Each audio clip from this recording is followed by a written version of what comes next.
नमस्कार दोस्तों, जय माता की। आज शारदीय नवरात्र के दूसरे दिन माँ दुर्गा के ब्रह्मचारिणी स्वरूप की पूजा का दिन होता है। बता दें कि ब्रह्मा का अर्थ तपस्या से है। माँ का ये रूप अपने भक्तों और सिद्धों को अनंत फल देने वाला है। इनकी उपासना से तप, त्याग, वैराग्य, सदाचार और संयम की वृद्धि होती है। शास्त्रों में ब्रह्मचारिणी का अर्थ तप की चारणी यानी तप का आचरण करने वाली बताया गया है। देवी का यह रूप पूर्ण ज्योतिमय और अत्यंत भव्य है।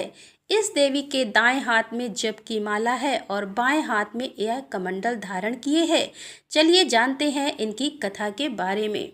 दोस्तों, मानता है कि पूर्व जन्म में इस देवी ने हिमालय के घर पुत्री के रूप में जन्म लिया था और नारद जी के उपदेश से भगवान शंकर को पति के रूप में प्राप्त करने के लिए घोर तपस्या की थी।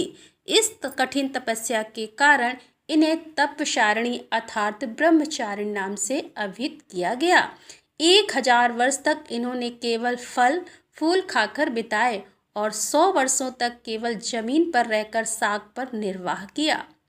कुछ दिनों तक कठिन उपवास रखे और खुले आकाश के नीचे वर्षा और धूप के घोर कष्ट सहे। 3000 वर्षों तक टूटे हुए बेलपत्र खाए और भगवान शंकर की आराधना करती रहीं। इसके बाद तो उन्होंने सूखे बेलपत्र खाना भी छोड़ दिए। कई हजारों वर्ष तक निर्जल और निराहार रहकर तपस्या करती रहीं। पत्तों को खाना छोड़ देने के कारण ही इनका नाम अपर्णा नाम पड़ गया। कठिन तपस्या के कारण देवी का शरीर एकदम क्षीण हो गया। देवता, ऋषि, सिद्धगण, मुनि सभी ने ब्रह्मचारिणी की तपस्या को अभूतपूर्व पुण्यकृत बताया, सराहना की और कहा कि हे देवी, आज तक किसी ने इस तरह की कठोर तपस्या नहीं की। यह तुम्ही से ही संभव थी। तुम्हारी मनोकामना परिपूर्ण होगी और भगवान चंद्रमौली शिव जी तुम्हें पति के रूप में अवश्य मिलेंगे। अब तपस्या छोड़कर घर लौट जाओ, जल्द ही तुम्हारे पिता तुम्हें बुलाने आ रहे हैं। माँ के द्वारा की गई तपस्या का उल्लेख गोस्वामी तुलसीदास ने भी श्री रामचरितमानस में कुछ इस तरह से वर्णित किया है।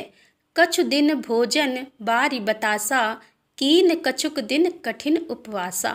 माँ ब्रह्मचारिणी इस प्रकार की कठिन तपस्या व व्रत से देव समुदाय सहित साक्षात ब्रह्मा जी प्रसन्न हुए। फिर उन्हें स्वयं शिव को पति के रूप में पाने का वरदान मिला, जिससे भगवान भोलेनाथ की अर्धांगिनी बनने का अवसर मिला। इसीलिए इन्हें ब्रह्मचारिणी के नाम से पूजा जाता है। माँ ब्रह्मचारिणी देवी की कृपा से सर्व सिद्धि प्राप्त होती है। दुर्गा पूजा के दूसरे दिन देवी के इसी स्वरूप की उपासना की जाती है। माता ब्रह्मचारिणी की पूजा विधि। दोस्तों, ब्रह्मचारिणी माता की पूजा शास्त्रीय विधि के साथ की जाती है। शुद्धता के साथ पूजन करते हुए माँ को स्नान आदि करने के पश्चात अक्षत, रोली, चंदन, धूप, दीप चढ़ाना चाहिए। माँ ब्रह्मचारिणी की पूजा अर्चना में फूल का प्रयोग सदैव करना चाहिए। माता को अड़हुल का फूल व कमल बेहद प्रिय होते हैं, अतः इन फूलों की माला पहनानी चाहिए। अक्षत कुमकुम करने के बाद देवी को पंचामृत स्नान कराना चाहिए। दूध, दही, शक्कर, घृत व शहद से स्नान कराने के पश्चात वह देवी को प्रसाद अर्पित करना चाहिए। आचमन करने के बाद पान सुपारी भेंट कर इनकी प्रदक्षिणा करते हुए कलश देवता की पूजा करने से दोगुना फल मिलता है। इसके बाद नवग्रह पूजा करनी चाहिए।